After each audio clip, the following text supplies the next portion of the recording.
भने त्यो बुवा यस्तो यस्तो भयो भन्दा फेरि मेरो आँखाबाट आँसु आएको थियो। त त्यो समयमा मलाई बुवाले एकै शब्द भन्नुभएको थियो होइन, तँ ईश्वरको सन्तान हो कि होइन भन्नुभयो कि, तँ ईश्वरको सन्तान हो कि होइन होइन, त मायाले भन्नुभयो होइन, किनकि उहाँले मलाई अब आफ्नै छोराछोरी गर्नुहुन्छ, ईश्वरको सन्तान हो कि होइन, मैले हो बुवा। किन रुँदैछस्? म आउँदैछु, टेन्सन नलिनु।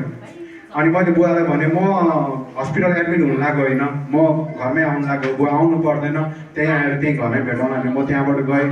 अनि फेरि मैले आदर सम्मान छुट्याएँ, मैले अन्य भाषा गरेँ, मम्मी र मैले अन्य भाषा गरेँ, आदर सम्मान छुट्याएर गरेँ। त एकचोटि मनमा फेरि लाग्यो होइन, म एकचोटि चेक गर्छु मुटु फेरि गर्दाखेरि त आदर सम्मान छुट्याएर अन्य भाषा गरेको थिएँ। त्यो 25% मुटु पनि 50%सम्म एकै समय पुगेको हुन्छ। ईश्वरको असम्भव कार्य केही छ त हजुर? ईश्वरद्वारा असम्भव कार्य केही छ त हजुर? आवाजै पुगेन हजुर। ईश्वरको सत्तामा चाहिँ के हुन्छ?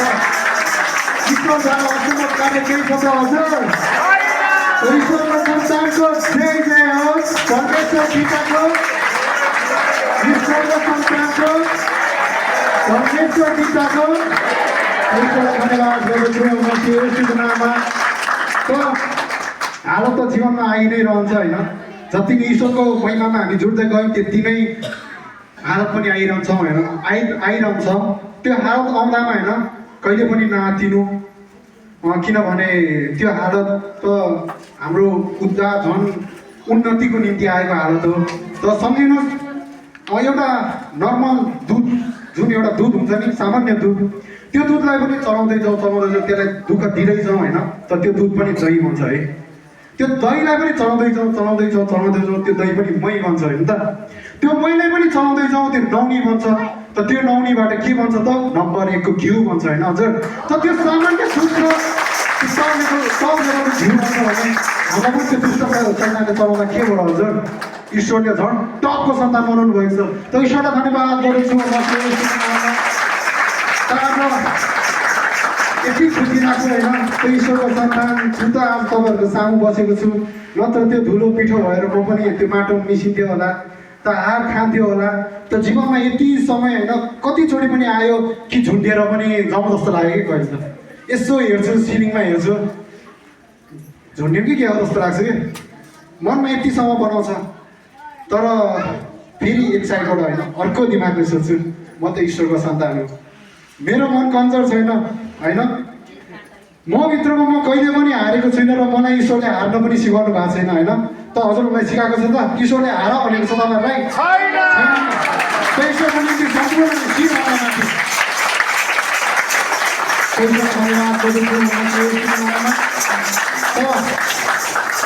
तपाईँहरूलाई? तपाईँहरूले याद गर्नुभएको होला जुन यो तराई भेगमा नै होइन, त्यो गर्मी समयको बेला होइन, त्यो घामलाई पनि हामीले छलेर होइन, त्यो कति घाम लागेको भनेर त्यो घामबाट छलेर हामी यस्तो शीतलतामा आउनु खोज्छौँ है।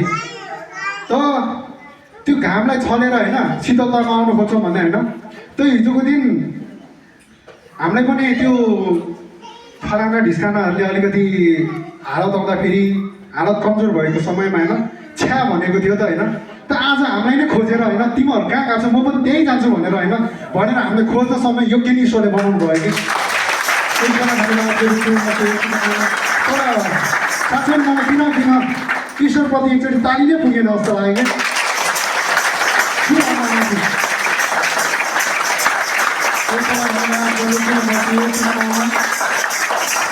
म अलिकति गवाई पनि यहाँ जोड्न चाहेँ होइन, त हाम्रो शाखाको गवाई त हाम्रो एउटा म्याम हुनुहुन्छ हसिना कमान म्याम होइन। त उहाँ म्यामको चाहिँ सन्तानै थिएन, त उताबाट पनि सन्तानै हुँदैन जस्तो कुरा गरिएको थियो। त 14 वर्ष पश्चात ईश्वरले उहाँलाई सन्तान पनि दिनुभयो, त्यसमा पनि ईश्वरलाई धन्यवाद गर्दछु। 1 वर्षको भइसकेको छ, जुन अस्तिको मङ्सिरमा 20 गते 1 वर्ष भयो। त त्यो सन्तान यतिसम्म चलाक होइन, त्यो बच्चा चङ्गाइ गरिदियो भन्दा फेरि चङ्गाइ गर्न आउँछ, नमस्ते गर भन्दा नमस्ते गर्न आउँछ। मलाई चाहिँ जुन मामा भनेर पुकार्छ होइन, अहिले पनि पुकार्छ, अहिले बिहान मात्र कुरा भएको थियो। त त्यो सन्तान यतिसम्म चलाक बनाउनुभयो किनकि होइन त्यो बच्चाले त्यतिसम्म केही पनि खान रुचाउँदैन, खाना चाहिँ खान्छ होइन त त्यति साह्रो खाँदैन, तर त्यो शरीर चाहिँ ईश्वरले दिनुभएको शरीर छैन, हट्ट कट्ट शरीर छ, मजाले हिँड्छ है। त त्यसमा पनि ईश्वरलाई धन्यवाद गर्नु सन्तानलाई पनि सन्तानको त्याग दिनुहुने को हुन्छ त? को हुन्छ हजुर? ईश्वर। यी सन्तानको लागि सन्तानको त्याग दिनुहुने ईश्वर। त मरेकालाई नि जीवित बनाएर नचल्नु हुने पनि ईश्वर। त बिग्रिएको घरबारलाई पनि चच्चाएर सबैजनाले मेलमिलाप गरेर बस्न सक्ने योग्य नि कसले बनाउनु हुने?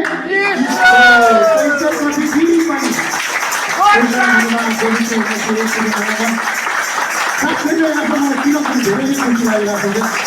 यसरी झन् आफ्नै भनौँ न गाउँठाउँमा पनि होइन ओहो आफ्नै ईश्वरीय मार्ग भजन मण्डल छ, चाहे केन्द्र नेपाल देख्न पाउँदा साँच्चै नै मन पनि फुरुङ्ग भएको छ होइन। कुरा पनि जोड्न चाहेको त मैले पहिलोचोटि जुन पोखरामा सरलाई देखेँ, सरले वचन दिनु भएको थियो होइन, त उहाँको शाखा राजघाटमा छ अरे। राजघाट भन्दाखेरि ओहो मेरो घर छेउछेउमै रहेछ त भनेर सोचिरहेको थिएँ। त कहिले जुट्न पाउँला कहिले जुट्न पाउँला, म पनि यसो घर जाँदाखेरि म अहिले 2.5 वर्ष या 3 वर्ष पश्चात आएको यो घर यो ठाउँमा होइन। त अस्ति एक महिना अगाडि पनि आएको थिएँ। त गएर फेरि काठमाडौँ गएर फेरि म फर्केको थिएँ यो ठाउँमा, किनकि मेरो मामा बित्नु भएको थियो। त्यो मामा बित्नु भएको क्रमले म आउनु पऱ्यो यो ठाउँमा।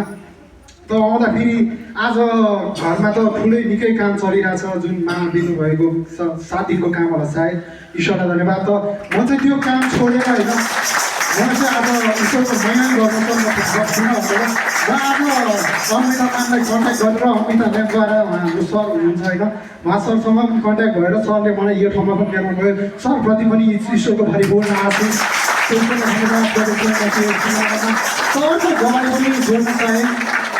मैले समय निकै नै लिएँ जस्तो छ है। त अर्को गवाई पनि जोड्न चाहेँ।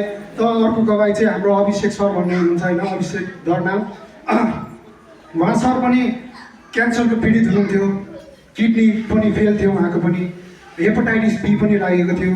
त त्यो लाग्ने क्रममा उहाँले मेटासी खाएर पनि उहाँले सुसाइड गर्न खोज्नु भएको थियो। जुन मेटासी खाएर उहाँलाई हस्पिटल लाने क्रममा त उहाँको दिदी ईश्वरको सन्तान त अन्य भाषा गर्दै हुनुहुन्थ्यो। त्यो अन्य भाषा गर्दा गर्दै डक्टरले यस्तोसम्म भन्नुभयो कि उहाँले औषधि त सेवन गर्नुभएछ, तर त्यो औषधि शरीरमा काहीँ पनि फैलिएको छैन, चिन्ता नलिनुहोस् त भन्दाखेरि उहाँ त झुलुको पनि बिउजिनु भयो। त ईश्वरले उहाँलाई दोस्रो जीवन दिनुभयो। त्यो फेल रहेको किडनी पनि निको बनाइदिनु भयो, भलसँग बनाउनु भयो। त क्यान्सर पनि निको बनाइदिनु भयो। त लागेको हेपाटाइटिस बी पनि हराएको अत्तो पत्तो भएन। त आज ईश्वरले उहाँलाई भव्य सभ्यसँग ईश्वरको महिमा गर्न सक्ने योग्य नै ईश्वरले बनाउनु भयो। त्यसमा पनि अब साँच्चै यो ईश्वरीय मार्ग भजन मण्डल चाहिँ केन्द्र नेपाल नभइदिएको भए तपाईँ हामी सबैजना कतिजना त होइन माटोमा मिसिसक्थ्यौँ के, माटोमा मिसिसक्थ्यौँ होइन। कतिजना पुरै अब भनौँ न कतिजना घर परिवार त पुरै अन्धकारमा हुन्थ्यौँ। त हामी पनि अन्धकारमै बस्थ्यौँ होला। त आज नयाँ जीवन पाएको छ, नयाँ ठाउँ पाएको छु होइन।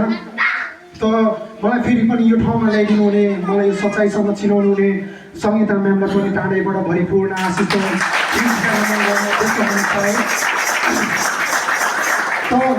ईश्वरलाई धन्यवाद गर्दछु। मसी यशुको नाममा दुष्टले यतिसम्म चलाइ कि मेरो घाँटी फेरि बस्न थालेछ कि।